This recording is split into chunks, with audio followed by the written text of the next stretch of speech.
Welcome to Craftlit, the podcast for crafters who love books. My name is Heather Ordover, and I'm podcasting from where the Delaware River meets the Old York Road, New Hope, Pennsylvania.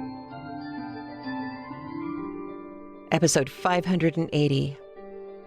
Are you still mad? This episode of Craftlit is brought to you by you. Thank you. Well, hello. How are you? I am well and truly fried. One more training that has to be done before the winter holidays, and it's going to be a challenge. On the other hand, there's holidays, and I get to see family this year, and that's so awesome. So we are very much looking forward to that. It's a bit of a kerfuffle getting there, but when is it not really? You know? Let's see. Things to keep you happy during the kerfuffle. That would be things like a completely and utterly goofy Christmas time baking show hosted by Andy Samberg of Brooklyn Nine-Nine and Saturday Night Live, and Maya Rudolph of Everything Good in Life and Saturday Night Live too. Just came out. It is on the peacocktv.com or Peacock channel or Peacock app. I'll put a link in the show notes. I don't know. Looks like fun. We saw the first episode and it made me giggle several times. And I've watched part of the second episode and it made me giggle more. Mostly because they have 4 grannies judging the competition. And everybody loves the grannies. So goofy, lightweight, fun. Yeah, we could all use some, I think. That said, I also have voicemail for you. Helpful, important tips. Well, important tips and information. Here we go. Hello, Heather. It is I, Kara Worcester. It is December 3rd, and you just told us that Thing 2 left his Switch on the plane. Now, if you have not heard back yet, you need to have him go on to Nintendo.com and log in with his user profile name and the password he uses for the eShop, and to delete any payment information that happens to be saved on that profile, because those switches are not passcode locked. While, yes, the eShop is, that's easy enough to reset the passcode for that. So go on to Nintendo.com, log into his profile, and delete any payment information saved there. And this goes for any of the listeners who have a Switch in their household or know someone who has a Switch in their household who has traveled with it and who has forgotten it somewhere. I think we had to reset ours, I want to say back in August, whenever the kids had gone down to see my mother, because we had suspicious activity, and it turns out that our card information got, cloned off of one of them. Don't know how, don't know when, but it did. So that's something you can do. I hope you're having a great day. I hope you've had a very warm Hanukkah, Heather, and anyone else of the tribe. And I'm going to go listen to the chapters. It is always good to know more things, and I like doing that. Like I know this. The Leavenworth case. The moment you've all been waiting for. I know. The first chapter today is going to tie up loose ends and I hope provide you with a couple of really good laughs. The second chapter today is, I think, the prototype for the Agatha Christie, the Arthur Conan Doyle, the here I am, the genius detective, allow me to reveal all of the brilliance. She doesn't do it that way. Mr. Gryce's chapter is the first one, chapter 37. It's chapter 38 that I think is kind of curious, because either it's indicating to us that this was really, truly an entirely new genre, and as a consequence, all bets are off and all rules are unwritten at this point. And so it's perfectly acceptable, chapter 38. It is also possible that this actually did go against conventional standard storytelling norms, I guess, which would be cool, because then Anna Catherine Green is a a rule breaker. She's a rebel. She's out there on her own, writing her books in ways that everybody told her she couldn't. She needs a theme song. So I honestly don't know, because nobody at the time was writing about any of these questions, because they didn't know that this type of story, a whodunit, was actually going to become a thing. Our final chapter, chapter 39, is the one that's given me the biggest, Walter from The Woman in White, the biggest of his vibes comes today in chapter 39. All right, I'm going to get out of your way. I really hope you enjoy the ending and don't hate me too much for last week. All right, here we go with chapters 37, 38, and 39 of The Leavenworth Case. Read for you by Kevin Green, written by Anna Catherine Green. Here we go.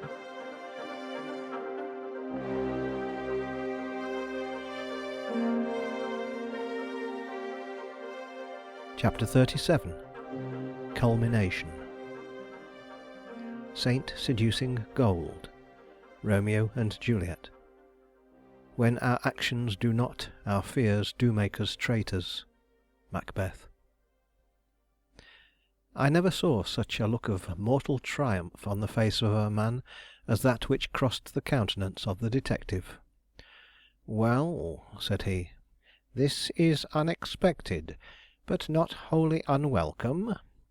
I am truly glad to learn that Miss Leavenworth is innocent, but I must hear some few more particulars before I shall be satisfied. Get up, Mr. Harwell, and explain yourself.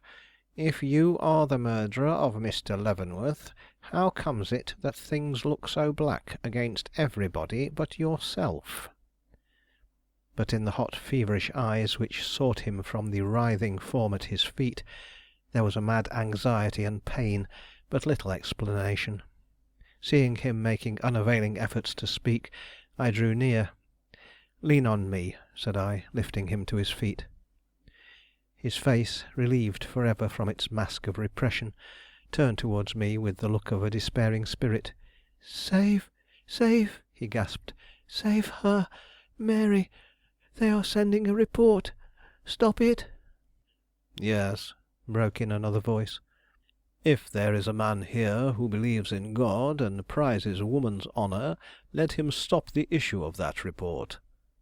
And Henry Clavering, dignified as ever, but in a state of extreme agitation, stepped into our midst, through an open door at our right. But at the sight of his face, the man in our arms quivered, shrieked, and gave one bound that would have overturned Mr. Clavering, Herculean of frame as he was, had not Mr. Gryce interposed. "Wait!" he cried, and holding back the secretary with one hand (where was his rheumatism now?), he put the other in his pocket and drew thence a document, which he held up before Mr. Clavering. "It has not gone yet," said he. "Be easy. And you," he went on, turning towards Truman Harwell, "be quiet, or—" His sentence was cut short by the man springing from his grasp. "Let me go!" he shrieked. "Let me have my revenge on him who, in the face of all I have done for Mary Leavenworth, dares to call her his wife. Let me—" But at this point he paused, his quivering frame stiffening into stone, and his clutching hands outstretched for his rival's throat, falling heavily back. "Hark!" said he, glaring over Mr. Clavering's shoulder. "It is she! I hear her! I feel her! She is on the stairs! She is at the door! She—" A low, shuddering sigh of longing and despair finished the sentence. The door opened, and Mary Leavenworth stood before us. It was a moment to make young hairs turn grey. To see her face, so pale, so haggard, so wild in its fixed horror, turned towards Henry Clavering, to the utter ignoring of the real actor in this most horrible scene. Truman Harwell could not stand it. "Ah, ah!" he cried. "Look at her! Cold, cold, not one glance for me, though I have just drawn the halter from her neck and fastened it about my own." And breaking from the clasp of the man who, in his jealous rage, would now have withheld him, he fell on his knees before Mary, clutching her dress with frenzied hands. "You shall look at me!" he cried. "You shall listen to me! I will not lose body and soul for nothing. Mary, they said you were in peril. I could not endure that thought, so I uttered the truth. Yes, though I knew what the consequences would be, and all I want now is for you to say you believe me, when I swear that I only meant to secure you the fortune you so much desired, that I never dreamed it would come to this, that it was because I loved you and hoped to win your love in return that I—" But she did not seem to see him, did not seem to hear him. Her eyes were fixed upon Henry Clavering with an awful inquiry in their depths, and none but he could move her. "You do not hear me!" shrieked the poor wretch. "Ice that you are! You would not turn your head if I should call you from the depths of hell!" But even this cry fell unheeded. Pushing her hands down upon his shoulders as though she would sweep some impediment from her path, she endeavoured to advance. "Why is that man here?" she cried, indicating her husband with one quivering hand. "What has he done that he should be brought here to confront me at this awful time?" "I told her to come here to meet her uncle's murderer," whispered Mr. Gryce into my ear. But before I could reply to her, before Mr. Clavering himself could murmur a word, the guilty wretch before her had started to his feet. "Don't you know? Then I will tell you. It is because these gentlemen, chivalrous and honourable as they consider themselves, think that you, the beauty and the sybarite, committed with your own white hand the deed of blood which has brought you freedom and fortune.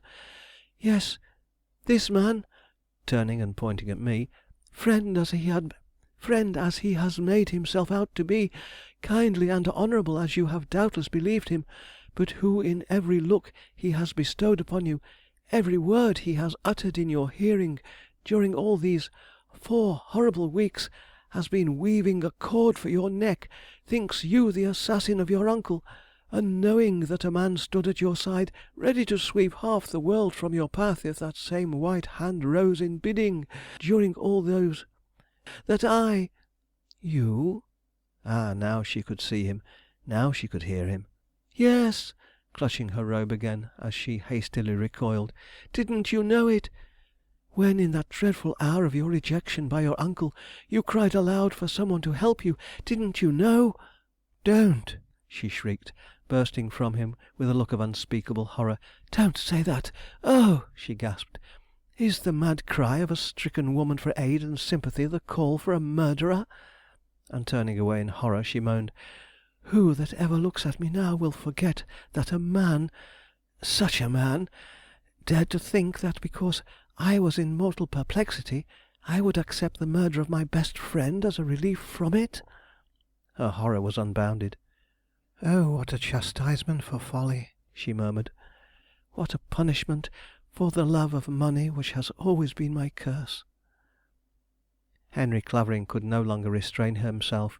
Leaping to her side, he bent over her. "Was it nothing but folly, Mary? Are you guiltless of any deeper wrong? Is there no link of complicity between you two? Have you nothing on your soul but an inordinate desire to preserve your place in your uncle's will, even at the risk of breaking my heart and wronging your noble cousin? Are you innocent in this matter? Tell me." Placing his hand on her head, he pressed it slowly back and gazed into her eyes, then without a word took her to his breast and looked calmly around him. "She is innocent," said he. It was the uplifting of a stifling pall. No one in the room, unless it was the wretched criminal shivering before us, but felt a sudden influx of hope. Even Mary's own countenance caught a glow. "Oh," she whispered, withdrawing from his arms to look better into his face, "and is this the man I have trifled with, injured, and tortured, till the very name of Mary Leavenworth might well make him shudder? Is this he whom I married in a fit of caprice, only to forsake and deny? Henry, do you declare me innocent in face of all you have seen and heard, in face of that moaning, chattering wretch before us, and my own quaking flesh and evident terror, with the remembrance on your heart and in your mind of the letter I wrote you the morning after the murder, in which I prayed you to keep away from me, as I was in such deadly danger the least hint given to the world that I had a secret to conceal would destroy me? Do you will you declare me innocent before God and the world?" "I do," said he.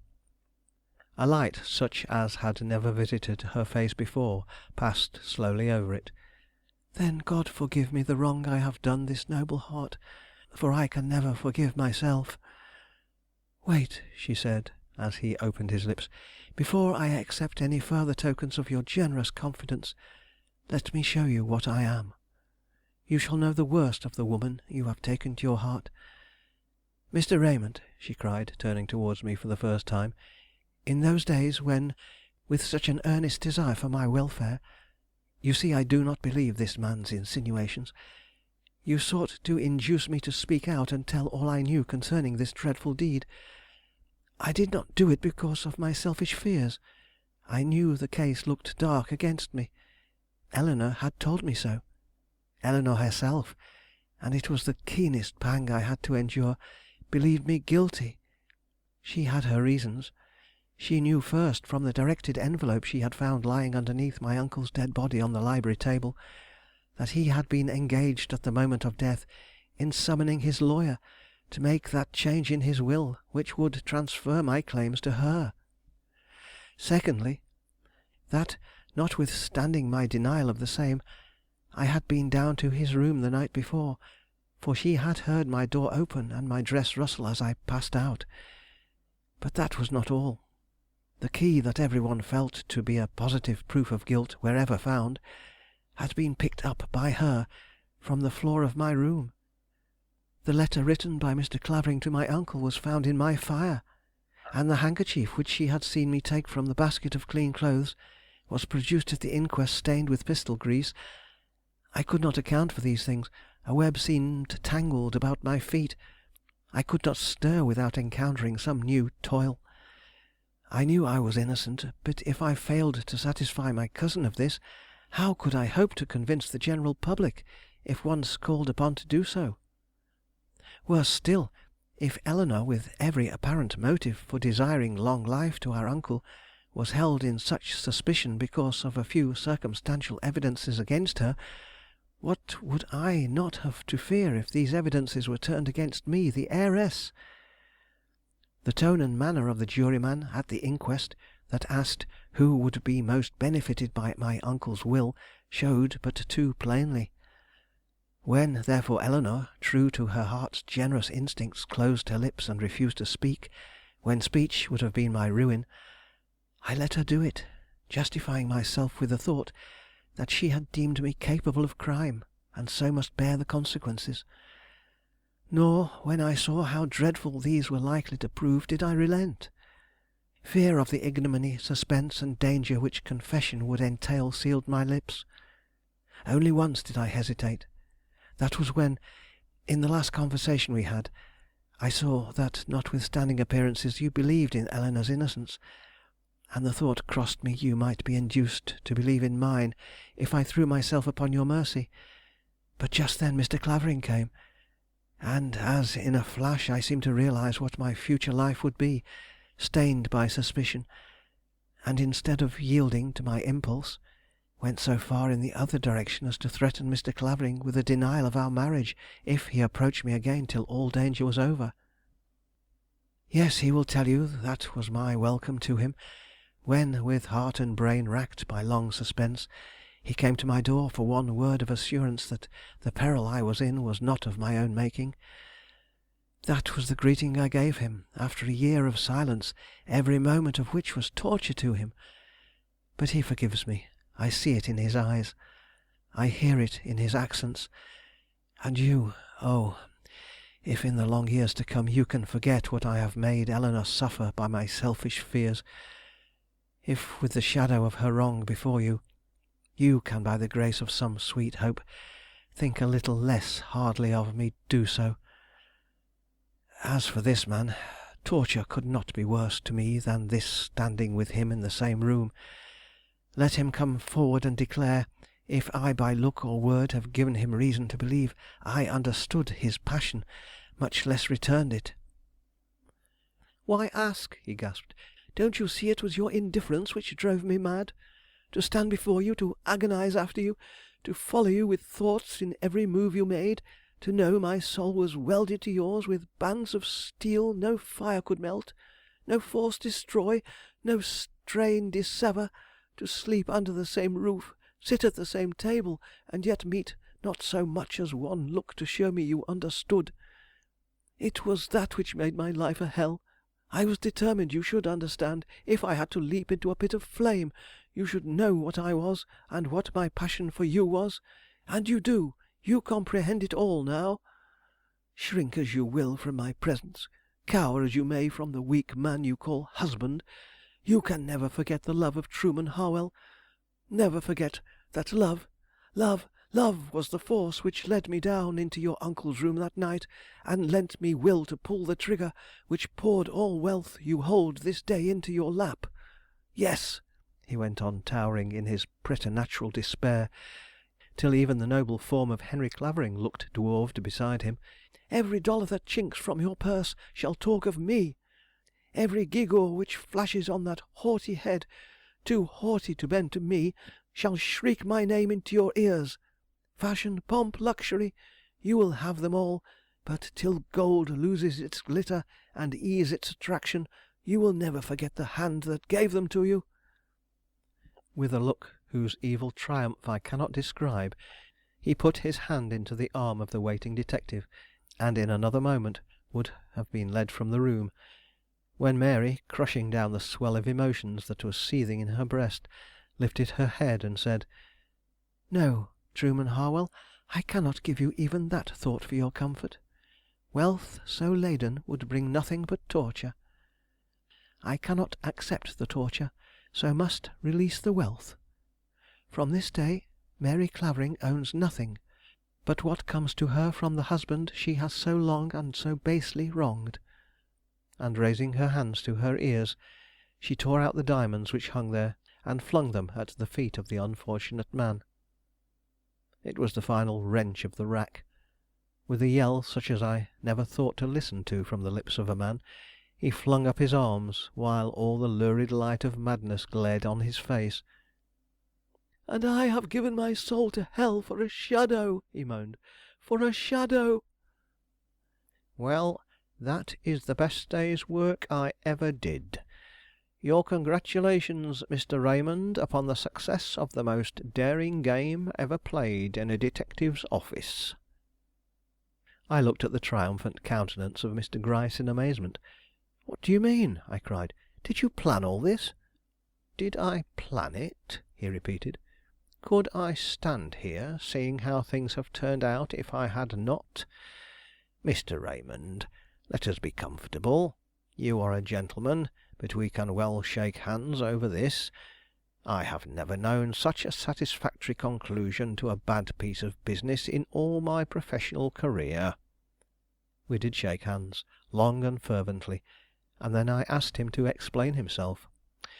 "Well," said he, "there has always been one thing that plagued me, even in the very moment of my strongest suspicion against this woman, and that was the pistol cleaning business. I could not reconcile it with what I knew of womankind. I could not make it seem the act of a woman.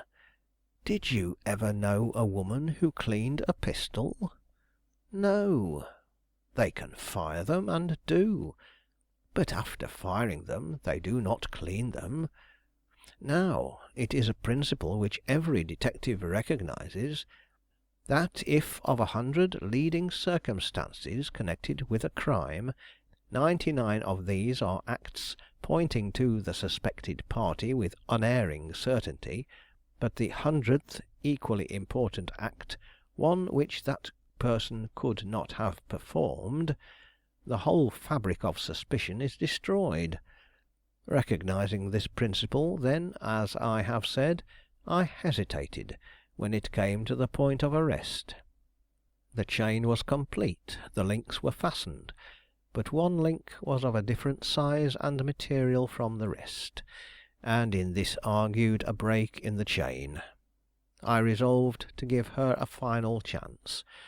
Summoning Mr. Clavering and Mr. Harwell, two persons whom I had no reason to suspect, but who were the only persons beside herself who could have committed this crime, being the only persons of intellect who were in the house, or believed to be, at the time of the murder, I notified them separately that the assassin of Mr. Leavenworth was not only found, but was about to be arrested, in my house, and that if they wished to hear the confession which would be sure to follow, they might have the opportunity of doing so by coming here at such an hour.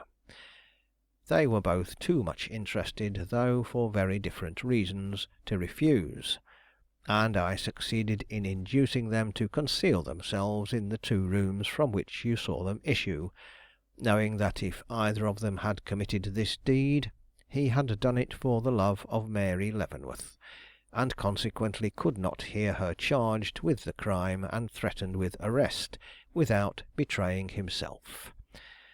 I did not hope much from the experiment, least of all did I anticipate that Mr. Harwell would prove to be the guilty man. But live and learn, Mr. Raymond, live and learn. Chapter 38. A full confession. Between the acting of a dreadful thing and the first motion, all the interim is like a phantasma or a hideous dream. The genius and the mortal instruments are then in council, and the state of a man, like to a little kingdom, suffers then the nature of an insurrection. Julius Caesar. I am not a bad man. I am only an intense one. Ambition, love, jealousy, hatred, revenge, transitory emotions with some, are terrific passions with me. To be sure, they are quiet and concealed ones, coiled serpents that make no stir till aroused, but then deadly in their spring and relentless in their action. Those who have known me best have not known this. My own mother was ignorant of it. Often and often I have heard her say, if Truman only had more sensibility, if Truman were not so indifferent to everything, in short, if Truman had more power in him. It was the same at school. No one understood me. They thought me meek, called me Dough-face. For 3 years they called me this. Then I turned upon them. Choosing out their ringleader, I felled him to the ground, laid him on his back, and stamped upon him. He was handsome before my foot came down. Afterwards, well, it is enough he never called me Dough-face again. In the store I entered soon after, I met with even less appreciation. Regular at my work and exact in my performance of it, they thought me a good machine and nothing more. What heart, soul, and feeling could a man have who never sported, never smoked, and never laughed?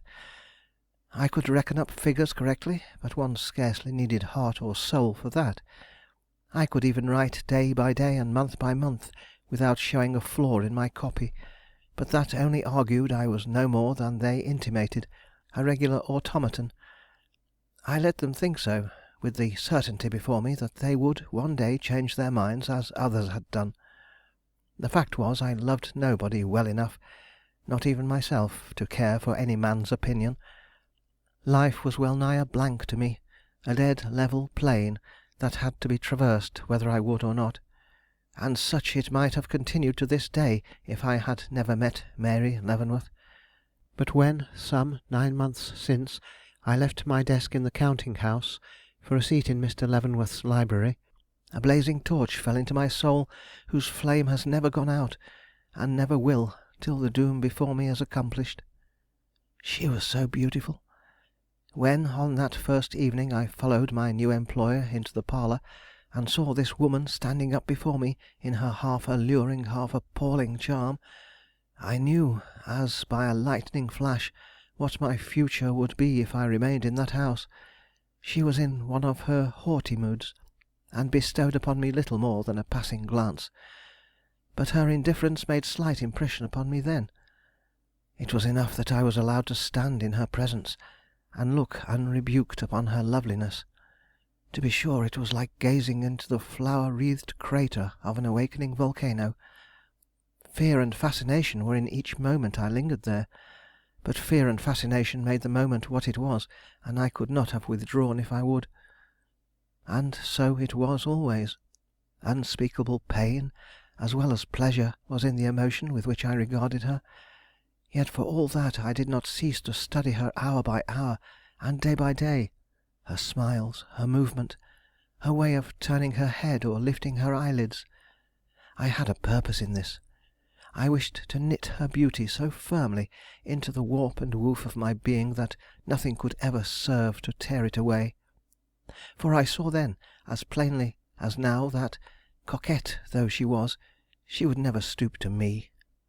No, I might lie down at her feet and let her trample over me, she would not even turn to see what it was she had stepped upon.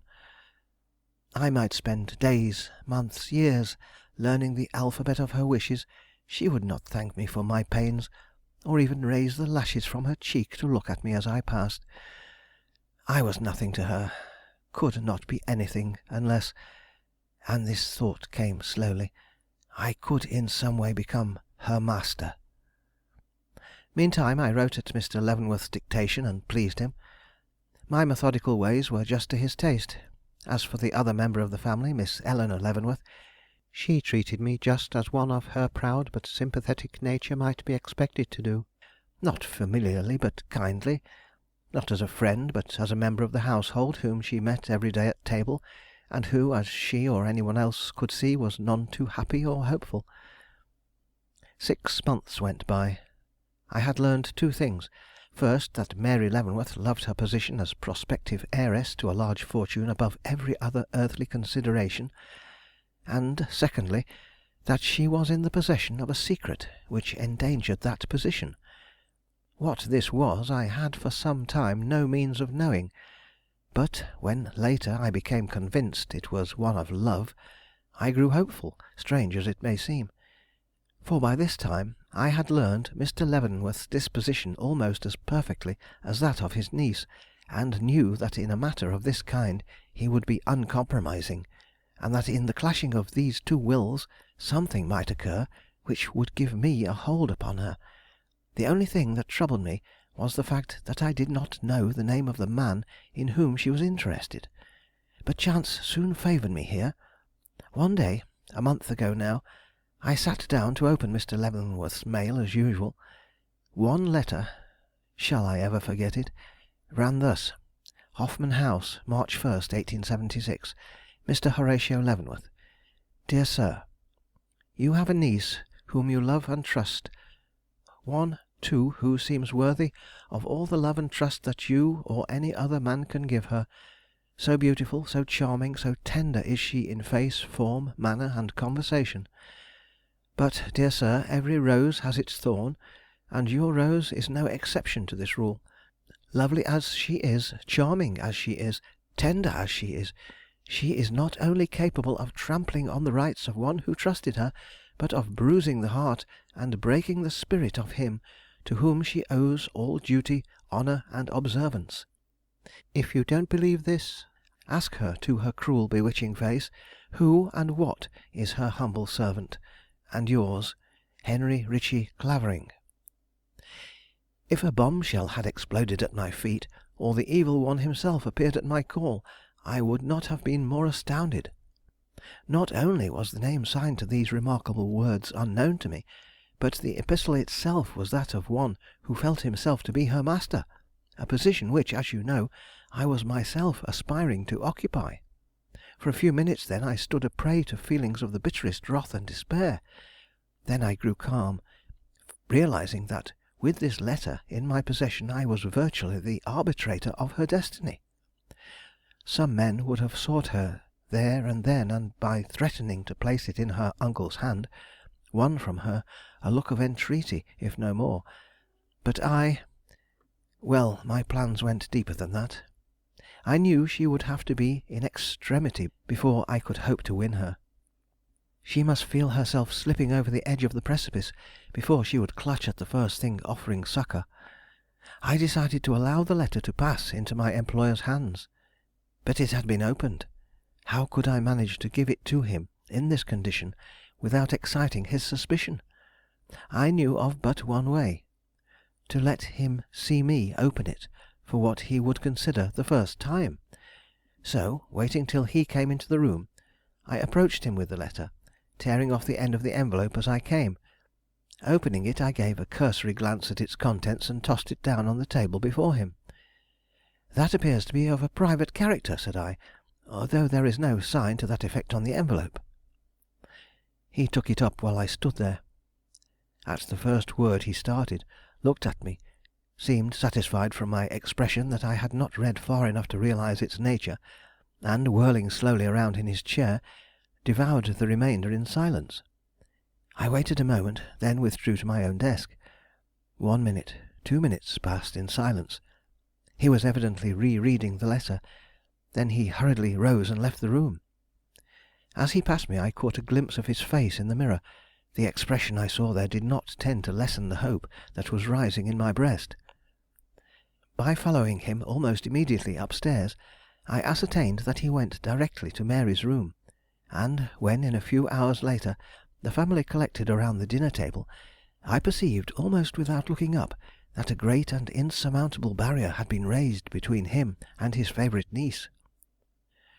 2 days passed, days that were for me one long and unrelieved suspense. Had Mr. Leavenworth answered that letter? Would it all end as it had begun, without the appearance of the mysterious Clavering on the scene? I could not tell. Meanwhile, my monotonous work went on, grinding my heart beneath its relentless wheel. I wrote and wrote and wrote, till it seemed as if my life blood went from me with every drop of ink I used. Always alert and listening, I dared not lift my head or turn my eyes at any unusual sound, lest I should seem to be watching. On the 3rd night I had a dream. I have already told Mr. Raymond what it was, and hence will not repeat it here. One correction, however, I wish to make in regard to it. In my statement to him, I declared that the face of the man whom I saw lift his hand against my employer was that of Mr. Clavering. I lied when I said this. The face seen by me in my dream was my own. It was that fact which made it so horrible to me. In the crouching figure stealing warily downstairs, I saw, as in a glass, the vision of my own form. Otherwise, my account of the matter was true. The vision had a tremendous effect upon me. Was it a premonition, a forewarning of the way in which I was to win this coveted creature for my own? Was the death of her uncle the bridge by which the impassable gulf between us might be spanned? I began to think it might be. To consider the possibilities which could make this the only path to my Elysium, even went so far as to picture her lovely face bending gratefully towards me through the glare of a sudden release from some emergency in which she stood. One thing was sure: if that was the way I must go, I had at least been taught how to tread it. And all through the dizzy, blurred day that followed, I saw, as I sat at my work, repeated visions of that stealthy, purposeful figure stealing down the stairs and entering with uplifted pistol into the unconscious presence of my employer. I even found myself a dozen times that day turning my eyes upon the door through which it was to come, wondering how long it would be before my actual form would pause there. That the moment was at hand I did not imagine. Even when I left him that night after drinking with him the glass of sherry mentioned at the inquest, I had no idea the hour of action was so near. But when, not 3 minutes after going upstairs, I caught the sound of a lady's dress rustling through the hall, and listening, heard Mary Leavenworth pass my door on her way to the library, I realized that the fatal hour was come, that something was going to be said or done in that room which would make this deed necessary. What? I determined to ascertain. Casting about in my mind for the means of doing so, I remembered that the ventilator running up through the house opened first into the passageway connecting Mr. Leavenworth's bedroom and library, and secondly into the closet of the large spare room adjoining mine. Hastily unlocking the door of the communication between the rooms, I took my position in the closet. Instantly the sound of voices reached my ears. All was open below, and standing there I was as much an auditor of what went on between Mary and her uncle as if I were in the library itself. And what did I hear? enough to assure me my suspicions were correct, that it was a moment of vital interest to her, that Mr. Leavenworth, in pursuance of a threat evidently made some time since, was in the act of taking steps to change his will, and that she had come to make an appeal to be forgiven her fault and restored to his favor. What that fault was I did not learn. No mention was made of Mr. Clavering as her husband.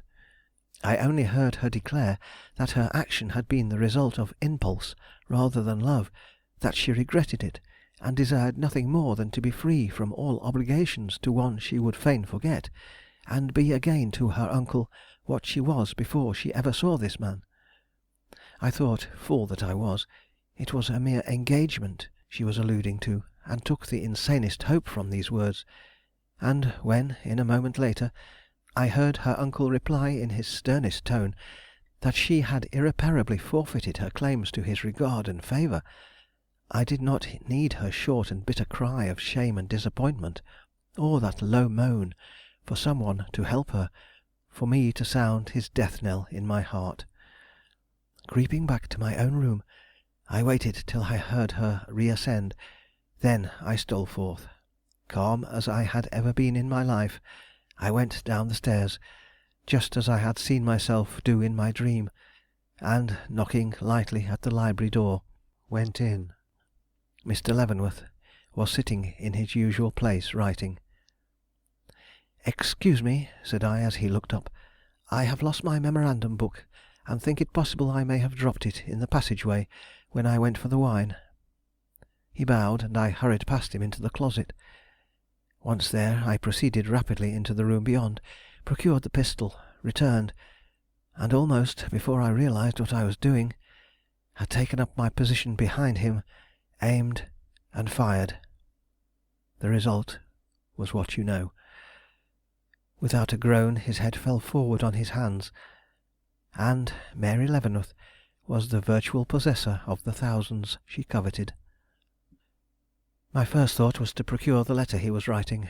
Approaching the table, I tore it out from under his hands, looked at it, saw that it was, as I expected, a summons to his lawyer, and thrust it into my pocket, together with the letter from Mr. Clavering, which I perceived lying spattered with blood on the table before me.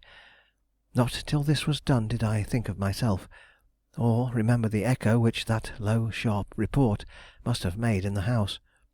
Dropping the pistol at the side of the murdered man, I stood ready to shriek to anyone who entered that Mr. Leavenworth had killed himself. But I was saved from committing such a folly. The report had not been heard, or, if so, had evidently failed to create an alarm. No one came, and I was left to contemplate my work undisturbed, and decide upon the best course to be taken to avoid detection. A moment's study of the wound made in his head by the bullet convinced me of the impossibility of passing the affair off as a suicide, or even the work of a burglar. To any one versed in such matters it was manifestly a murder, and a most deliberate one. My one hope, then, lay in making it as mysterious as it was deliberate, by destroying all due to the motive and manner of the deed. Picking up the pistol, I carried it into the other room with the intention of cleaning it, but finding nothing there to do it with, came back for the handkerchief I had seen lying on the floor at Mr. Leavenworth's feet.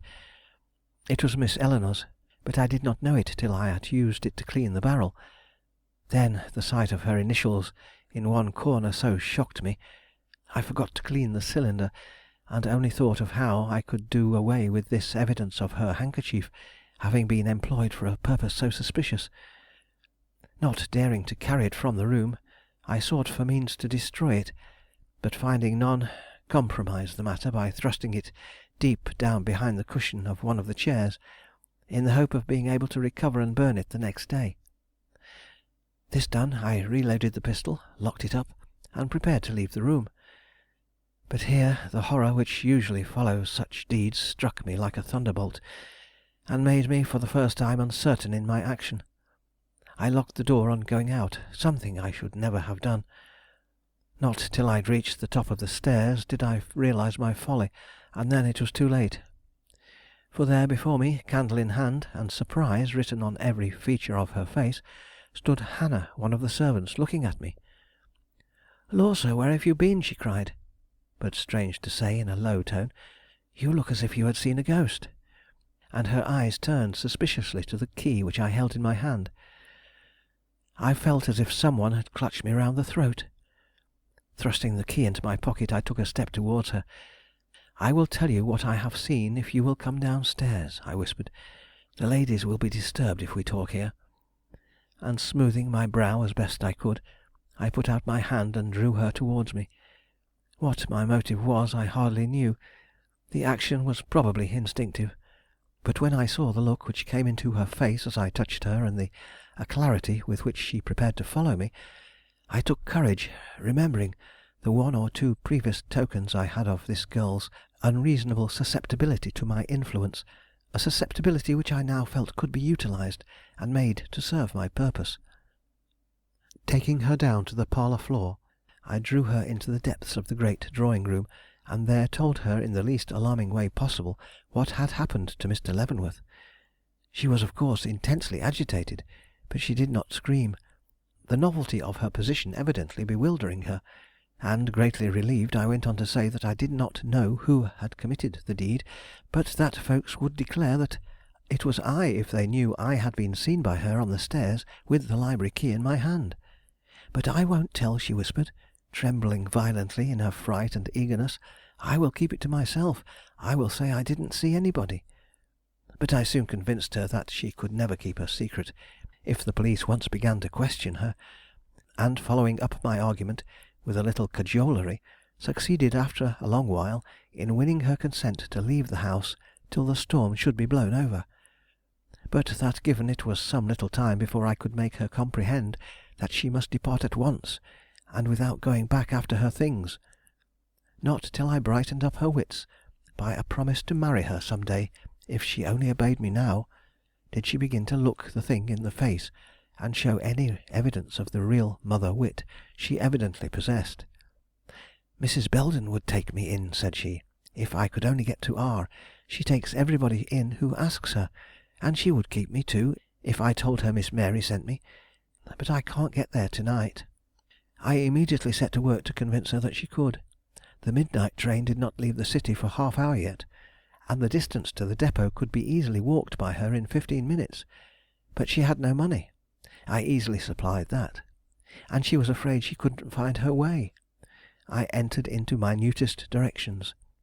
She still hesitated, but at length consented to go, and, with some further understanding of the method I was to employ in communicating with her, we went downstairs.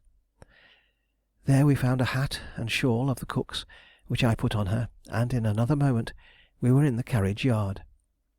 "Remember, you are to say nothing of what has occurred, no matter what happens," I whispered in parting injunction as she turned to leave me.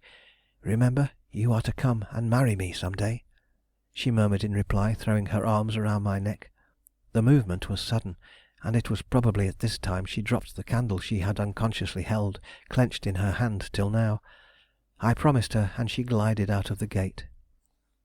Of the dreadful agitation that followed the disappearance of this girl I can give no better idea than by saying I not only committed the additional error of locking up the house on my re entrance, but omitted to dispose of the key then in my pocket by flinging it into the street or dropping it in the hall as I went up. The fact is, I was so absorbed by the thought of the danger I stood in from this girl, I forgot everything else. Hannah's pale face, Hannah's look of terror as she turned from my side and flitted down the street, were continually before me. I could not escape them. The form of the dead man lying below was less vivid. It was as though I were tied in fancy to this woman of the white face fluttering down the midnight streets, that she would fail in something, come back or be brought back, that I should find her standing white and horror-stricken on the front steps when I went down in the morning, was like a nightmare to me. I began to think no other result possible, that she never would or could win her way unchallenged to that little cottage in a distant village, that I had but sent a trailing flag of danger out into the world with this wretched girl, danger that would come back to me with the first burst of morning light. But even those thoughts faded after a while before the realization of the peril I was in, as long as the key and papers remained in my possession. How to get rid of them? I dared not leave my room again, or open my window. some one might see me and remember it. Indeed, I was afraid to move about in my room. Mr. Leavenworth might hear me. Yes, my morbid terror had reached that point. I was fearful of one whose ears myself had forever closed, imagined him in his bed beneath and wakeful to the least sound. But the necessity of doing something with these evidences of guilt finally overcame this morbid anxiety, and drawing the 2 letters from my pocket I had not yet undressed, I chose out the most dangerous of the 2, that written by Mr. Leavenworth himself, and, chewing it till it was mere pulp, threw it into a corner. But the other had blood on it, and nothing, not even the hope of safety, could induce me to put it to my lips. I was forced to lie with it clenched in my hand, and the flitting image of Hannah before my eyes, till the slow morning broke. I have heard it said that a year in heaven seems like a day. I can easily believe it. I know that an hour in hell seems an eternity. But with daylight came hope. Whether it was that the sunshine glancing on the wall made me think of Mary and all I was ready to do for her sake, or whether it was the mere return of my natural stoicism in the presence of actual necessity, I cannot say. I only know that I arose calm and master of myself. The problem of the letter and the key had solved itself also. Hide them? I would not try to. Instead of that, I would put them in plain sight, trusting to that very fact for their being overlooked. Making the letter up into lighters, I carried them into the spare room and placed them in a vase. Then, taking the key in my hand, went downstairs, intending to insert it in the lock of the library door as I went by. But Miss Eleanor descending almost immediately behind me made this impossible. I succeeded, however, in thrusting it, without her knowledge, among the filigree work of the gas fixture in the second hall, and thus relieved, went down into the breakfast room as self-possessed a man as ever crossed its threshold. Mary was there, looking exceedingly pale and disheartened, and as I met her eye, which for a wonder turned upon me as I entered, I could almost have laughed, thinking of the deliverance that had come to her, and of the time when I should proclaim myself to be the man who had accomplished it. Of the alarm that speedily followed, and my action at that time and afterwards, I need not speak in detail. I behaved just as I would have done if I had had no hand in the murder. I even forbore to touch the key, or go into the spare room, or make any movement which I was not willing all the world should see. For, as things stood, there was not a shadow of evidence against me in the house.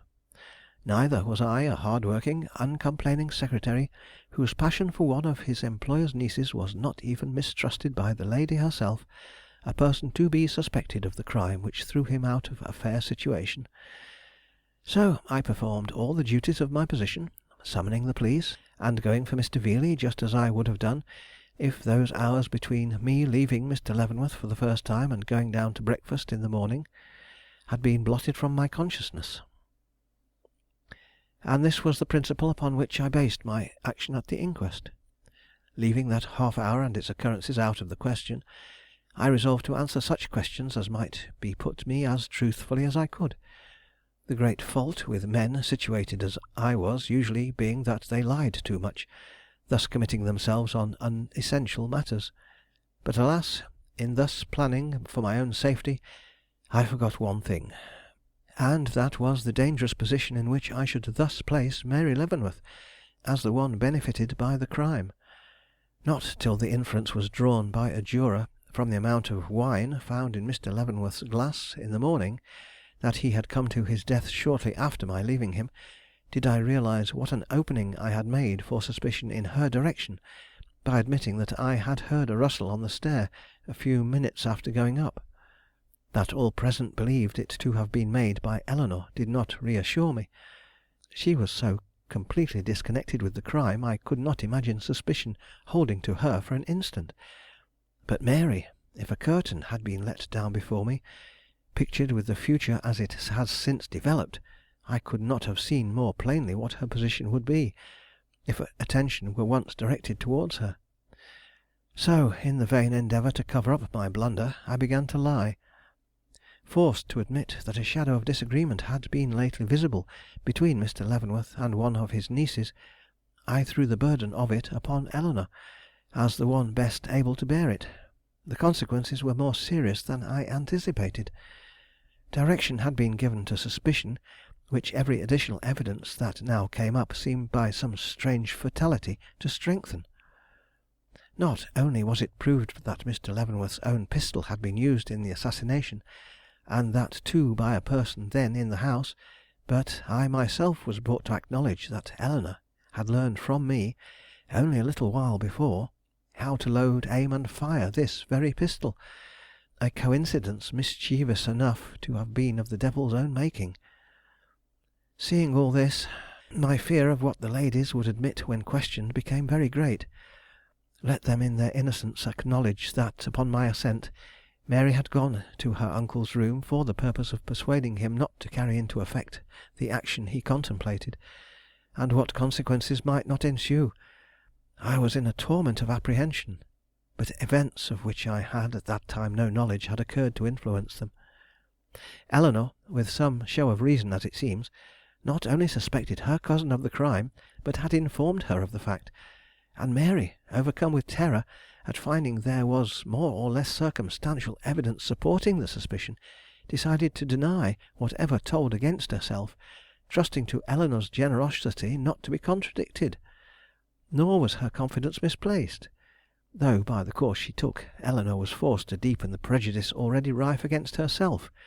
She not only forbore to contradict her cousin, but when a true answer would have injured her, actually refused to return any, a lie being something she could not utter, even to save one especially endeared to her.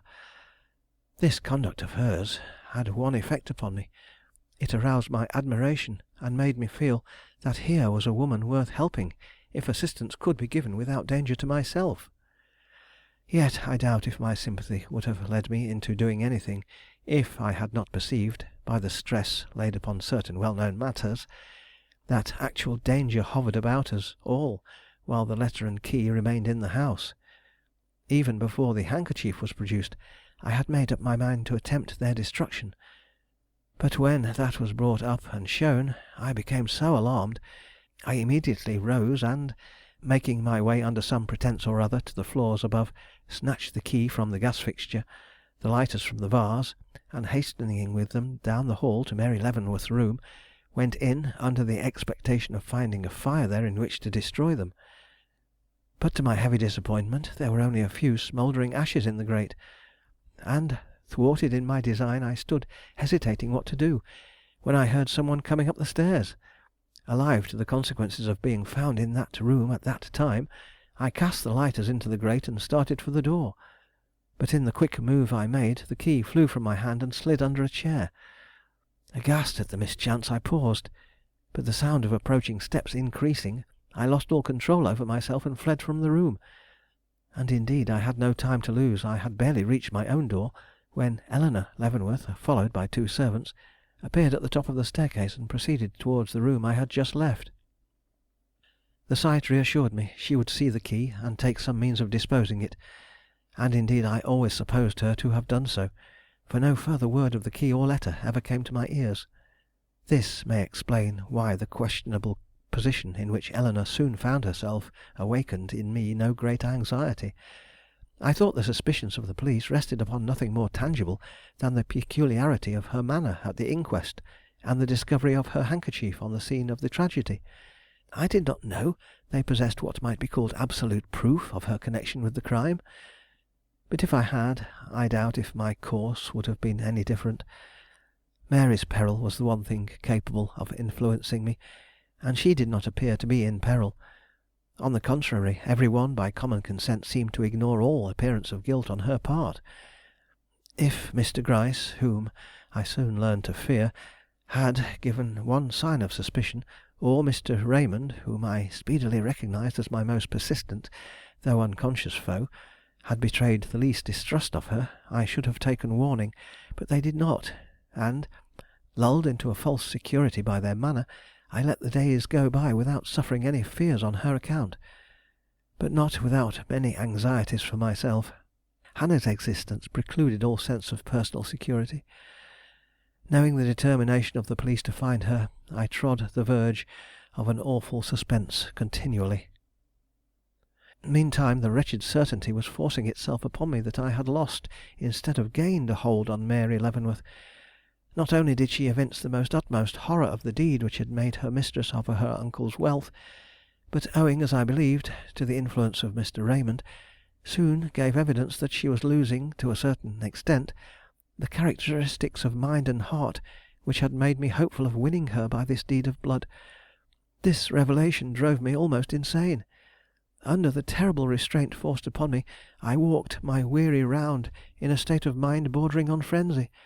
Many and many a time have I stopped in my work, wiped my pen and laid it down with the idea that I could not repress myself another moment, but I have always taken it up again and gone on with my task. Mr. Raymond has sometimes shown his wonder at my sitting in my dead employer's chair. Great heaven, it was my only safeguard. By keeping the murder constantly before my mind, I was enabled to restrain myself from any inconsiderate action. At last there came a time when my agony could no longer be suppressed. Going down the stairs one evening with Mr. Raymond, I saw a strange gentleman standing in the reception room, looking at Mary Leavenworth in a way that would have made my blood boil, even if I had not heard him whisper these words: "But you are my wife and know it, whatever you may say or do." It was the lightning stroke of my life. After what I had done to make her mine, to hear another claim her as already his own was stunning, maddening. It forced a demonstration from me. I had either to yell in my fury or deal the man beneath some tremendous blow in my hatred. I did not dare to shriek, so I struck the blow. Demanding his name from Mr. Raymond, and hearing that it was, as I expected, Clavering, I flung caution, reason, common sense, all to the winds, and in a moment of fury denounced him as the murderer of Mr. Leavenworth. The next instant I would have given worlds to recall my words. What had I done but drawn attention to myself in thus accusing a man against whom nothing could of course be proved? But recall now was impossible. So after a night of thought, I did the next best thing. I gave a superstitious reason for my action, and so restored myself to my former position without eradicating from the mind of Mr. Raymond that vague doubt of the man which my own safety demanded. But I had no intention of going any further, nor should I have done so if I had not observed that for some reason Mr. Raymond was willing to suspect Mr. Clavering. But that once seen, revenge took possession of me, and I asked myself if the burden of this crime could be thrown on this man. Still, I do not believe that any active results would have followed this self-questioning if I had not overheard a whispered conversation between two of the servants, in which I learned that Mr. Clavering had been seen to enter the house on the night of the murder, but was not seen to leave it. That determined me. With such a fact for a starting point, what might I not hope to accomplish? Hannah alone stood in my way. While she remained alive, I saw nothing but ruin before me. I made up my mind to destroy her and satisfy my hatred of Mr. Clavering at one blow. But how? By what means could I reach her without deserting my post, or make away with her without exciting fresh suspicion? The problem seemed insolvable, but Truman Harwell has not played the part of a machine so long without result. Before I had studied the question a day, light broke upon it, and I saw that the only way to accomplish my plans was to inveigle her into destroying herself. No sooner had this thought matured than I hastened to act upon it. Knowing the tremendous risk I ran, I took every precaution. Locking myself up in my room, I wrote her a letter in printed characters, she having distinctly told me she could not read writing, in which I played upon her ignorance, foolish fondness, and Irish superstition, by telling her I dreamed of her every night, and wondered if she did of me, was afraid she didn't, so enclosed her a little charm, which if she would use according to directions, would give her the most beautiful visions. These directions were for her first to destroy my letter by burning it, next to take in her hand the packet I was careful to enclose, swallow the powder accompanying it, and go to bed. The powder was a deadly dose of poison, and the packet was, as you know, a forged confession, falsely criminating Henry Clavering. Enclosing all these in an envelope in the corner of which I had marked a cross, I directed it according to agreement to Mrs. Belden, and sent it. Then followed the greatest period of suspense I had yet endured. Though I had purposely refrained from putting my name to the letter, I felt that the chances of detection were very great. Let her depart in the least particular from the course I had marked out for her, and fatal results must ensue. If she opened the enclosed packet, mistrusted the powder, took Mrs. Belden into her confidence, or even failed to burn my letter, all would be lost. I could not be sure of her, or know the results of my scheme except through the newspapers. Do you think I kept watch of the countenances about me, devoured the telegraphic news, or started when the bell rang? And when, a few days since, I read that short paragraph in the paper which assured me that my efforts had at least produced the death of the woman I feared, do you think I experienced any sense of relief? But of that why speak? In 6 hours had come the summons from Mr. Gryce, and let these prison walls, this confession itself, tell the rest. I am no longer capable of speech or action.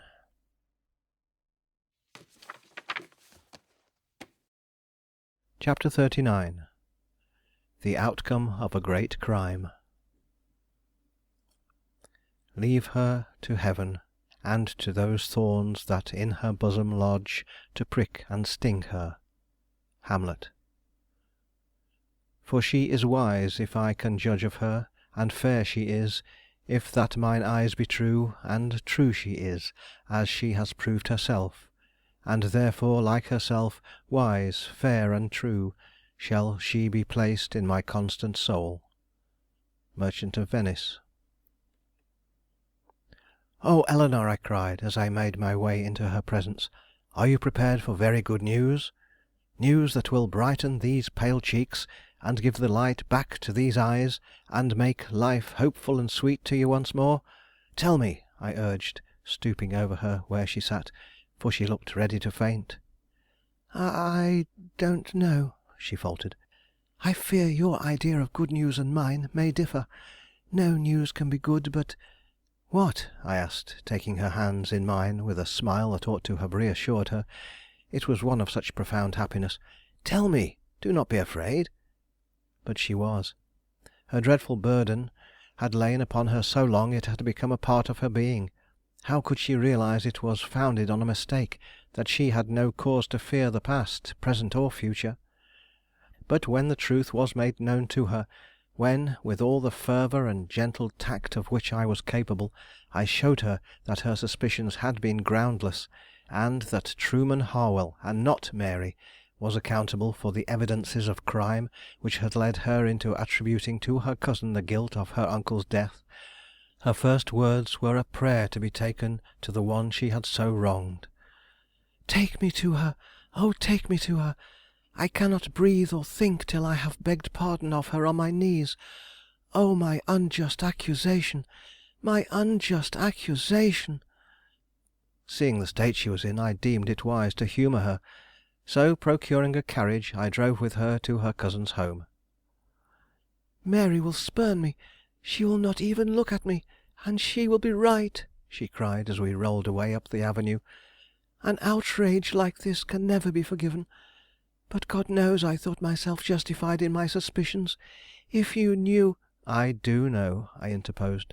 "Mary acknowledges that the circumstantial evidence against her was so overwhelming. She was almost staggered herself, asking if she could be guiltless with such proofs against her. But—" "Wait! Oh, wait! Did Mary say that?" "Yes." "To-day?" "Yes." "Mary must be changed." I did not answer.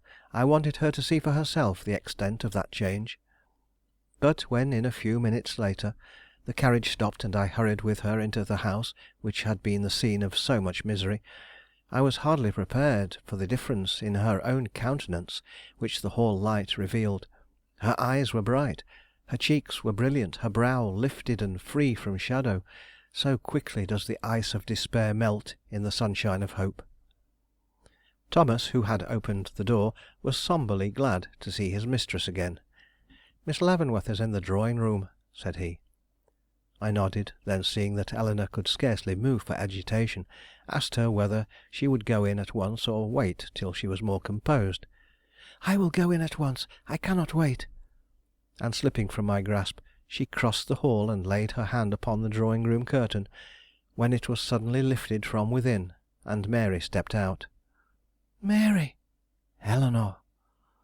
The ring of those voices told everything. I did not need to glance their way to know that Eleanor had fallen at her cousin's feet, and that her cousin had affrightedly lifted her. I did not need to hear, "My sin against you is too great. You cannot forgive me," followed by the low, "My shame is great enough to lead me to forgive anything," to know that the lifelong shadow between these two had dissolved like a cloud, and that for the future bright days of mutual confidence and sympathy were in store. Yet when a half hour or so later I heard the door of the reception room into which I had retired softly open, and looking up saw Mary standing on the threshold, with the light of true humility on her face, I own that I was surprised at the softening which had taken place in her haughty beauty. "Blessed is the shame that purifies," I inwardly murmured, and advancing held out my hand with the respect and sympathy I never thought to feel for her again. The action seemed to touch her. Blushing deeply, she came and stood by my side. "I thank you," said she. "I have much to be grateful for. How much I never realized till to night. But I cannot speak of it now. What I wish is for you to come in and help me persuade Eleanor to accept this fortune from my hands. It is hers, you know, was willed to her, or would have been if—" "Wait," said I, in the trepidation which this appeal to me on such a subject somehow awakened. "Have you weighed this matter well? Is it your determined purpose to transfer your fortune into your cousin's hands?" Her look was enough without the low, "Ah, how can you ask me?" that followed it. Mr. Clavering was sitting by the side of Eleanor when we entered the drawing-room. He immediately rose, and drawing me to one side, earnestly said, "Before the courtesies of the hour pass between us, Mr. Raymond, allow me to tender you my apology. You have in your possession a document which ought never to have been forced upon you. Founded upon a mistake, the act was an insult which I bitterly regret. If, in consideration of my mental misery at that time, you can pardon it, I shall feel forever indebted to you. If not—" "Mr. Clavering, say no more. The occurrences of that day belong to a past which I, for one, have made up my mind to forget as soon as possible. The future promises too richly for us to dwell on bygone miseries." And, with a look of mutual understanding and friendship, we hastened to rejoin the ladies. Of the conversation that followed it is only necessary to state the result. Eleanor remaining firm in her refusal to accept property so stained by guilt, it was finally agreed upon that it should be devoted to the erection and sustainment of some charitable institution of magnitude sufficient to be a recognized benefit to the city and its unfortunate poor. This settled, our thoughts returned to our friends, especially to Mr. Veeley. "He ought to know," said Mary. "He has grieved like a father over us." And in her spirit of penitence she would have undertaken the unhappy task of telling him the truth. But Eleanor, with her accustomed generosity, would not hear of this. "No, Mary," said she, "you have suffered enough. Mr. Raymond and I will go." And leaving them there, with the light of growing hope and confidence on their faces, we went out again into the night, and so into a dream from which I have never waked, though the shine of her dear eyes have been now the lodestar of my life for many happy, happy months. End of the Leavenworth Case, by Anna Catherine Green. Alrighty. So there it is. Woohoo! Does it feel better? Do you feel better? Do you feel vindicated? That second chapter, today, chapter 38, it was a long one. It was a big old confession in writing by the guy doing the confessing. It seemed a little odd, and then I reminded myself, don't be so judgy. This is really a first go-round. This is fantastic. So, not only that, but honestly, I really liked how she wrote that particular character, and I liked his particular psychoses. I thought he turned out being a really more interesting than I would have thought bad guy. And of course, we didn't know he was for the longest time until last week. I know I heard on the Zoom call Tuesday morning, Eastern time, heard from Jennifer that she'd completely forgotten who this guy was. And that did not surprise me a bit. That's kind of the genius of it too, right? Because he's kind of forgettable. If we were there in person, he certainly sounds like he would be. So pretty cool. And then Mr. Raymond, our Walter Hartwright of the book, this book. I was really happy that he wound up with Eleanor. I was also kind of happy about the subtle way that it kind of starts to ooze in that that's most definitely we were seeing the right things as far as he was concerned with Eleanor. I also thought that it was interesting, not a huge surprise in retrospect, but I didn't see it coming beforehand, that really the reason that all of this happened was one of those will no one rid me of this meddlesome priest moments. This is a reference to the Henry II, the alleged, I think it's alleged, story of how Thomas à Becket, the Archbishop of Canterbury in 1170, was murdered by 3 knights. I went into this pretty extensively at I think it was the very first Chaucer episode, back in premium days. Evidently, Henry was annoyed because he had put Thomas à Becket into the archbishopship, a friend of his from their misspent ute, and he'd put him into that position thinking that this was going to allow him to have some control over the church. And then old Becket gets into position and starts to take the job seriously. And that causes Henry II some deep woe. Whoa. Sometimes people say it's, will no one rid me of this troublesome priest. Sometimes it's this turbulent priest. I had always heard it meddlesome, and I really like the word meddlesome anyway. So evidently, Mary makes a comment similar to that in the hearing of our poor Harwell, who then, because he's kind of unbalanced, we learn through him telling us his backstory, takes it to extremes and does, in fact, rid her of her, in that case, troublesome, meddlesome, turbulent, not so much turbulent, troublesome though, uncle. Oops. So Mary kind of caused the problem herself. Mary then cleans up the problem by saying, I don't need the money. So now you've got Mr. Raymond and Eleanor with all the cash. You've got Mary, evidently still married to a very forgiving guy. It's been a year, and they may be married on paper, but as far as we can tell, they didn't spend any time together. So I imagine that they have a lot of work to do now that they're back in the same place at the same time. I also thought it was kind of nice that he apologizes to Mr. Raymond for having been a jerk. That was pretty good. So it's all wrapped up tidy, neat as a button, and done. Now, and now I have to figure out what our next book is going to be.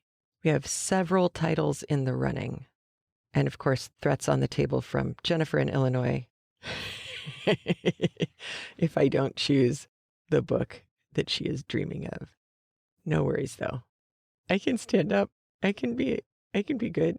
No, I'm going to spend the holidays figuring out what our next book is going to be. So I will be back in the new year.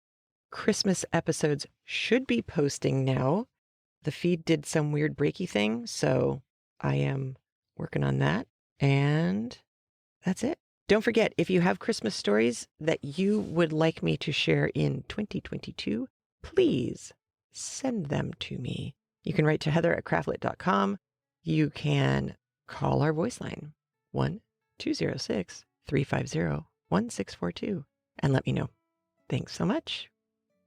All right. You have a great holiday. Have a great Christmas, Kwanzaa. We already did the Hanukkah. Happy New Year. I will talk to you inside of 2020. Can you believe it, too? Holy cow. Alrighty. Take care. Be well. Be safe. Wear a mask. Hug people with a mask on. I hope everybody has a wonderful, wonderful holiday season. Take care. Bye. If you like what you hear on Craftlit, please review us on iTunes, like us on Facebook, join in the fun in our Facebook group, which is Craftlit Annotated Audiobooks. Always the nicest group of people you're going to find on Facebook, and the place where you can come to and say, nobody else was going to understand this, but I knew you all would. And of course, thank you for your support of Craftlit. And remember, if your hands are too busy to pick up a book, at least you can turn one on.